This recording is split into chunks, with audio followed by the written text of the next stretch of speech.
Hello, my friends. If you've been following the channel, you know I just got this iPhone 13 Pro Max. So if you're not following the channel, hit subscribe and you can follow the channel. And if this video helps you, please like it. So yeah, I've been trying to play around with this. And here, on the side, you get the volume buttons here. So up, down, volume, that's great.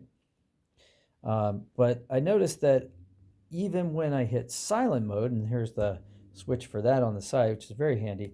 So like that, and all your ringers and sounds are on like that, and it's instantly silenced. But I was just doing some work, and my phone vibrated, and I thought, oh, okay. I thought so this is silent mode, not just like total do not disturb mode. So how do I get it to not vibrate?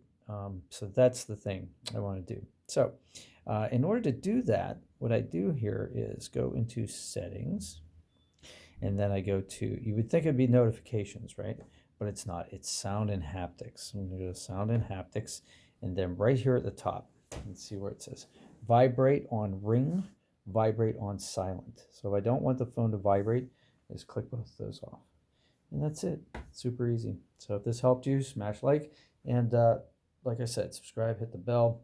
YouTube tells me to say these things. I know nobody wants to hear them, but I appreciate it. It really does help me. And if you have any questions, put them in the comments. I'll try to answer them. I'm learning this phone. Hopefully you're learning your phone, and you can give me some pointers too. Talk to you later. Take care.